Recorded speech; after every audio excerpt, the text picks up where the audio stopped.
Golden generation, একঝাঁক তারকা footballer hot favourite ব্রাজিলকে বিদায় করে সেমিতেও চলে যাওয়া।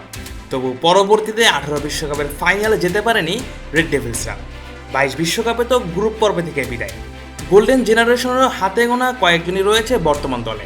আর এমনই এক কম্বিনেশন নিয়ে গ্রুপ জিতে মোহাম্মদ সালার মিশর, ক্রিস উডের নিউজিল্যান্ড আর সাম্প্রতিক সময়ে আলোচনায় থাকা ইরানের বিপক্ষে লড়বে কোর্তোয়া, কেভিন ডি ব্রুইনেরা।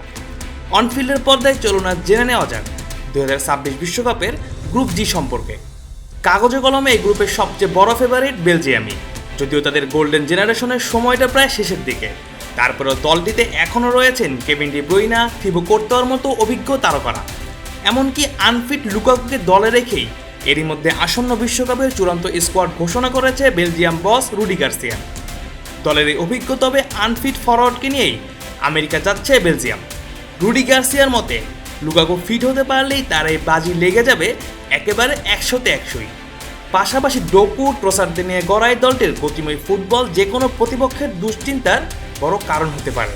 বাছাই পর্বেও দারুণ ছন্দে ছিল বেলজিয়াম, আর সে কারণেই অনেকের চোখে গ্রুপে শীর্ষস্থান পাওয়ার সবচেয়ে বড় দাবিদার তারাই। তবে বেলজিয়ামের জন্য সবচেয়ে বড় চ্যালেঞ্জ হয়ে উঠতে পারে মিশর। এই কাল তো বাড়ি যাব, বাসের টিকিটটা কেটে দিও। আচ্ছা নিও।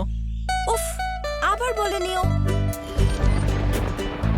হাতে যখন নিও তখন বিল পে, ফান্ড ট্রান্সফার অথবা সেভিংস সবই হবে টেনশন ফ্রি। আপনি বলেন দিও, এমটিভি বলে নিও। মোহাম্মদ সালার পাশাপাশি ওমর মারমুশের মতো ফুটবলারদের নিয়ে গড়াই দলটিকে নিয়ে এবার আলাদা প্রত্যাশাই আছে ফুটবল বিশ্বে। অনেকেই মনে করছেন এটি হতে পারে সালার শেষ বিশ্বকাপ, আর সে কারণে নিজেকে প্রমাণ করার বাড়তি তাড়না থাকবে এই অভিজ্ঞ ফুটবলারের মধ্যে। সাথে তরুণরা জ্বলে উঠলে এই গ্রুপ থেকে পরের রাউন্ডে ওঠার অন্যতম দাবিদার হতে পারে মিশর। অন্যদিকে গ্রুপের ডার্ক হর্স বলা যায় ইরানকে। টানা কয়েকটি বিশ্বকাপ খেলার অভিজ্ঞতা তো রয়েছেই, তার সঙ্গে দলটি এখন অনেক বেশি সুসংগঠিত ও শৃঙ্খলাবদ্ধ ফুটবল খেলছে।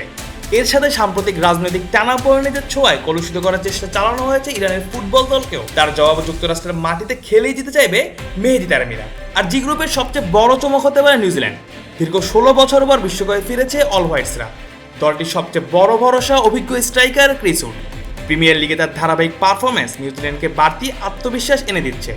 যদিও বিশ্বকাপের চাপ আর বড় দলের বিপক্ষে অভিজ্ঞতার ঘাটতি তাদের জন্য বড় পরীক্ষাই হয়ে দাঁড়াতে পারে। তবে সাম্প্রতিক প্রীতি ম্যাচগুলোতে যেভাবে লড়াকু ফুটবল খেলেছে তারা, তাতে চমক দেখানোর সম্ভাবনাও একেবারে উড়িয়ে দেওয়া যাচ্ছে না। এই গ্রুপের সবচেয়ে গুরুত্বপূর্ণ ম্যাচ হতে পারে বেলজিয়াম বনাম মিশরের। সেই ম্যাচের ফলই হয়তো ঠিক করে দেবে গ্রুপ চ্যাম্পিয়ন হিসেবে কে যাবে পরের রাউন্ডে। অন্যদিকে ইরান বনাম নিউজিল্যান্ড ম্যাচটি হতে পারে নকআউটের দৌড়ে টিকে থাকার লড়াই। সব মিলিয়ে আসন্ন বিশ্বকাপে বেশ রোমাঞ্চ ছড়াতে পারে গ্রুপ জি। দেখার বিষয় এই গ্রুপ থেকে কারা যাচ্ছে পরের রাউন্ডে। Mujahidul Islam Zahid, on field.